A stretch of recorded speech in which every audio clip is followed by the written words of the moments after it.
Run a finger along a map of the southern Appalachian Mountains, northern Georgia, western North Carolina, eastern Tennessee, and you'll cross ridge after ridge of ordinary, beautiful, thickly forested peaks.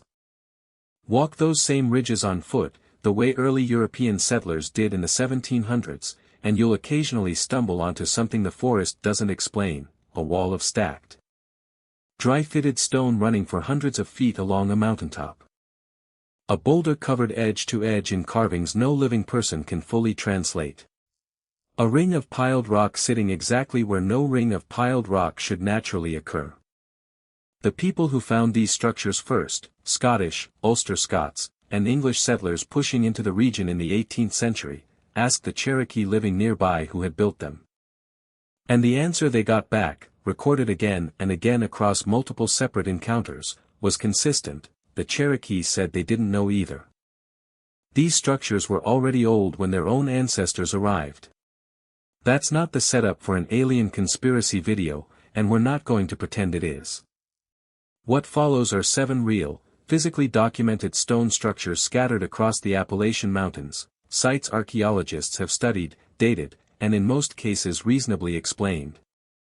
While several genuine, unresolved questions about their builders, purpose, and age still remain stubbornly open. Lace up. We're walking the ridge. Our first stop sits on a narrow peninsula in Coffee County, Tennessee, where the Duck River and Little Duck River meet, a natural, defensible point of land that ancient builders transformed into what is now considered the single most complex prehistoric hilltop enclosure anywhere in the American South. Old Stone Fort consists of stacked stone and earthen walls, standing 4 to 6 feet high in surviving sections, forming an enclosure roughly a mile in total perimeter. Built to follow the natural cliff edges of the peninsula and reinforced with constructed walls specifically at the more vulnerable, gently sloped approaches. Archaeological dating places construction during the Middle Woodland period, roughly between 80 and 550 AD, making the structure well over 1,500 years old. Despite its popular name, most archaeologists studying the site have concluded Old Stone Fort almost certainly wasn't built as a military fortification at all.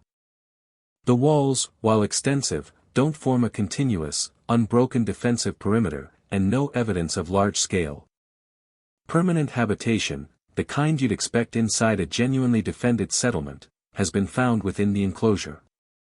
Instead, researchers generally interpret the site as a large ceremonial gathering place, likely used periodically by dispersed communities from across the surrounding region for ritual or communal purposes rather than day-to-day living. What remains genuinely unresolved is the deeper question of exactly what those ceremonies involved, and why this specific site, requiring an enormous, sustained, coordinated labor effort from a society without centralized political structures in the way later Mississippian cultures would develop, was considered significant enough to justify that investment. The Old Stone Fort's builders left no written record explaining their own motivations, and 1,500 years later, the walls keep that answer to themselves. The engineering choices at the site add another layer worth appreciating. Builders deliberately incorporated the natural bluffs and cliff edges formed by the two rivers into the overall enclosure design. Only constructing artificial stone and earthen walls at the specific gaps where the natural terrain didn't already provide adequate boundary, a genuinely sophisticated approach to monumental construction that minimized unnecessary labor while still achieving a fully enclosed, roughly mile-long perimeter. That kind of deliberate, resourceful engineering decision-making argues strongly against the idea that this was a simple, primitive construction project. Whoever organized the labor for Old Stone Fort was working with a clear, considered plan, executed by a workforce large enough and coordinated enough to move an enormous volume of stone across a site this size. All without the benefit of a centralized state apparatus historians typically associate with monumental construction on this scale elsewhere in the ancient world. Continue southeast, into the Cayuga Mountains at the southern tail of the Appalachian Range, and the trail leads to a peak that takes its very name from the mystery sitting on top of it. Fort Mountain's summit holds an 885-foot-long zigzagging stone wall, constructed from local field stone with no mortar. ranging from roughly 2 to 7 feet in height and up to 12 feet thick in places, scattered along its length with 29 separate pits, cairns, small stone cylinders, and ring formations. Along with what appears to be the remains of a deliberately constructed gateway. Some researchers date the wall's construction to roughly 400 to 500 AD. Though other sources note the precise date has genuinely never been conclusively established through modern archaeological dating methods. The fort interpretation runs into the same structural problem found repeatedly across similar Appalachian stonewall sites. The wall only follows the mountain's western and southern brow rather than forming a complete defensive perimeter. And the volume of stone present wouldn't have created a barrier tall enough to meaningfully stop a determined attacker. When European settlers asked the Cherokee living in the region who had built it, the answer, according to multiple separate historical accounts, was that the Cherokee themselves didn't build it. Some attributed it instead to the Creek, who by then had largely moved elsewhere. Along with local legend describing a temple that once stood within the enclosure, said to have housed a carved stone serpent with eyes made of ruby. Strikingly, researchers studying the site have noted that Fort Mountain's flared wall entrance closely mirrors the flared entrance design found at the Plaza Acropolis of Track Rock Gap. A separate site roughly 40 miles away, a specific architectural detail shared between two sites that suggests a genuine, shared building tradition connecting multiple Appalachian stone structures. Even though the people responsible for that tradition left behind no name for archaeologists to attach to it. The mountain's more recent history adds an ironic postscript to its ancient mystery. In the 1930s, the Civilian Conservation Corps built a stone observation tower near the summit specifically so visitors could get a better vantage point over the ancient wall below, meaning modern infrastructure was deliberately constructed around a monument whose original purpose remains. Nearly a century later, still fundamentally unresolved. Today, Fort Mountain State Park draws a steady stream of hikers who walk directly alongside the ancient stonework with, in many cases, little awareness that they're passing one of the most genuinely unexplained structures in the entire southern Appalachian Range. 40 miles northeast, tucked into a narrow pass between Thunderstruck Mountain and Buzzard Roost Ridge, sits one of the most significant, and most publicly misunderstood archaeological sites in the entire southeastern United States. Track Rock Gap holds more than 100 individual petroglyphs carved across 8 soapstone boulders. Created by ancestral Creek and Cherokee peoples across an extended period stretching from the Woodland era into the Mississippian period, roughly around 1000 AD. With some researchers suggesting portions may be considerably older still. The carvings include cup-shaped depressions, stick figures, concentric rings, cross-in-circle motifs, and shapes resembling animal and human footprints, which gave the site its English name and its Cherokee names as well. Translating roughly to the place where there are tracks or the printed place. Cherokee oral tradition connects the site to Tsol, Kalu, or Judicula, a giant spirit figure associated with game and the mountains, and to flood narratives describing the tracks as footprints pressed into still soft earth during a great deluge. It wasn't until 2009 that the site received its first genuinely thorough professional archaeological study, led by archaeologist Johannes Loebscher, using tracing, nighttime photography, and specialized lighting to properly document carvings that had, remarkably, gone largely unrecorded in detail for generations despite being well known locally. In 2012, the site became the center of a very different, far more controversial claim. When an amateur researcher published an article proposing that stone terraces and walls in the surrounding area represented evidence of a Maya civilization outpost, suggesting refugees from a collapsing Maya civilization in Mesoamerica had traveled to Georgia and built agricultural terraces on the surrounding mountainside. The claim received significant national media attention. It also received swift, thorough, and near-universal rejection from professional archaeologists, who pointed out the terraces are consistent with well-documented Native American agricultural and ceremonial construction techniques, that no Maya artifacts, writing, or architectural signatures have ever been found at the site, and that the theory relies on speculative, unsupported leaps rather than physical evidence. Cherokee and Creek tribal representatives were, understandably, particularly vocal in rejecting the claim, viewing it as one more instance of indigenous American achievement being reflexively attributed to outside non-native builders rather than credited to the ancestors of the people who actually built it, a pattern this entire list keeps circling back to. Track Rock Gap has, unfortunately, faced a more recent and very different threat entirely separate from misattribution theories. Catastrophic vandalism at the site in recent years led the U.S. Forest Service to severely restrict or fully close public access to the petroglyph boulders through the mid-2020s while preservation and protective work continues. Working closely alongside Cherokee and Creek tribal leadership specifically to safeguard what remains one of the most significant sacred and archaeological sites in the entire southeastern United States. That closure means, for now, one of the most important stops on this entire trail sits protected but largely inaccessible to the public, a physical, present-day reminder that these sites remain vulnerable not just to centuries-old mystery, but to entirely modern, preventable harm. What remains genuinely, legitimately unresolved at Track Rock Gap isn't who built it. It's the specific meaning of the carvings themselves, still not fully translated. And the exact reason this particular narrow mountain gap was chosen as sacred ground significant enough to mark with over a century's worth of accumulated carving. Cross into North Carolina, into Jackson County near Cullowhee, and the trail arrives at the single densest, most extraordinary petroglyph site anywhere east of the Mississippi River. Judicula Rock is a massive soapstone boulder, roughly 16 feet long and 11 feet wide. Covered in an astonishing 1,548 individual carved motifs, more than 3.5 times the total number of carvings found at Track Rock Gap. The carvings include over 1,400 cup-shaped depressions, dozens of curvilinear lines, stick figures, concentric rings, animal tracks, and a striking 7-fingered handprint that gives the site its name.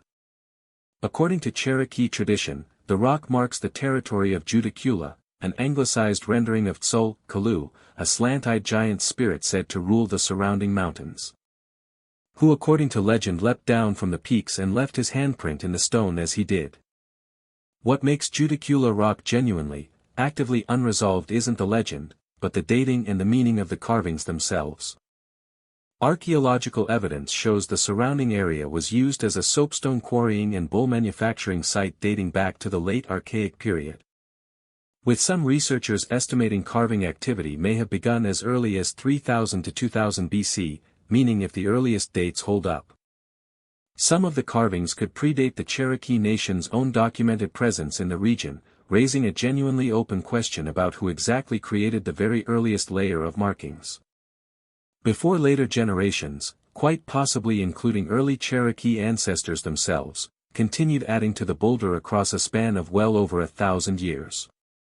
Researchers using stylistic cross-dating, comparing the concentric ring and cross-in-ring motifs on Judicula Rock against similar patterns found on regional pottery, have proposed a somewhat narrower working range, placing much of the carving activity between roughly 200 and 1400 AD, still spanning the entire transition from the Middle Woodland through the late Mississippian period. A full 12 centuries during which multiple distinct cultural traditions rose and fell across the region, each apparently returning to add their own marks to the same sacred stone. Similar overlapping carving patterns have also been documented at smaller nearby boulders, including Brinkley Rock in North Carolina and additional sites in northern Georgia, suggesting Judicula Rock wasn't an isolated phenomenon but the largest, most elaborate expression of a shared regional carving tradition practiced by multiple communities across many generations. Dr. Tom Belt, a Cherokee culture and language expert at Western Carolina University, has pushed back firmly against outside researchers and television crews who've tried to impose speculative, non-native interpretations onto the site, emphasizing that Judicula Rock functions as living cultural validation for the Cherokee people specifically, deserving careful, respectful stewardship rather than sensationalized theorizing. Even with that respect firmly centered, the specific symbolic meaning of most of the individual motifs carved into the stone remains, more than a century after serious study began, genuinely undeciphered, a message left in plain sight, carved by multiple generations across thousands of years, that modern researchers still can't fully read. Head back south, and the trail reveals that Fort Mountain was never an isolated case. Researchers cataloging the region in the early 21st century documented what amounts to a genuine, extensive network. A continuous chain of hundreds of similar fieldstone structures scattered across mountain and hilltop sites stretching from Manchester, Tennessee, all the way to Stone Mountain, Georgia. At sites including Brown's Mount near Macon, Georgia, and numerous smaller, less documented peaks throughout the region, researchers have recorded an entire taxonomy of stone constructions. Simple cairns, small stone cylinders, circular stone rings, and complex combinations of concentric rings connected by perpendicular walls, with at least two sites appearing to represent complete, though modestly sized, walled village enclosures. Tragically, an unknown but likely significant number of these structures no longer exist at all. Many were systematically demolished during the 19th and 20th centuries specifically for their stone. Quarried and reused as road fill during regional highway construction, meaning whatever additional evidence they might have offered about the builder's identity, purpose, or dating has been permanently lost, crushed into gravel underneath modern Georgia roads before anyone thought to properly study them first. What survives today represents, by every indication available to researchers, only a fragment of what once existed, an entire regional tradition of monumental stone construction, likely spanning multiple centuries and multiple distinct communities. Now understood almost entirely through the handful of sites that happen to survive long enough for modern archaeology to take an interest, while the rest were quietly erased for gravel before their story could be told. One final stop before the trail's end, further west into Georgia's Piedmont region, Rock Eagle and Rock Hawk. Two enormous bird-shaped effigy mounds constructed entirely from thousands of individually placed quartz and fieldstone rocks, both dating to the Woodland period. Broadly contemporary with Old Stone Fort and Fort Mountain. Rock Eagle, the larger and better preserved of the two, spans wingtip to wingtip roughly 102 feet, its entire body and outstretched wings formed from carefully piled stone, standing roughly 10 feet tall at its highest point. Visible in its full bird-like shape only from an elevated vantage point, meaning the effigy's builders designed a monument whose complete form could never have been fully appreciated by anyone standing at ground level beside it, raising a genuine, unresolved question about who, exactly, the structure was actually built to be seen by. Some researchers have proposed the effigies held ceremonial or funerary significance, potentially connected to specific clan or community identities represented by the eagle and hawk forms, though consistent with nearly every other site on this trail, no definitive written or oral record survives to confirm the builder's original intent with certainty. 7 stops. A ceremonial hilltop enclosure whose builders left no record of what actually happened inside its walls. A zigzagging mountain wall the very people living nearby, when asked, said they hadn't built either. A petroglyph gap at the center of a national controversy, its carvings never fully translated regardless of who made them. A single boulder holding over 1,500 individual messages, some possibly older than the nation of people now most closely associated with protecting them. An entire regional network of stone structures, mostly destroyed for road gravel before modern archaeology thought to look closely. And 2 enormous stone birds, built to be seen from above by eyes that, as far as anyone can prove, never got the chance to look down and see them. These aren't unsolved mysteries in the sense of aliens or lost European explorers. Every credible line of evidence points toward indigenous peoples of the southeastern United States as the builders, Cherokee, Creek, and their ancestors, working across many centuries. What remains genuinely open isn't who. It's why, and what, exactly, all that carefully stacked stone and carefully carved rock was actually meant to say to the people meant to understand it. Which of these 7 structures would you most want to see for yourself?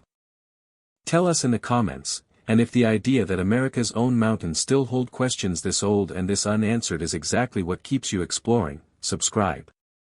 Because this trail has a lot more ridgeline left to walk.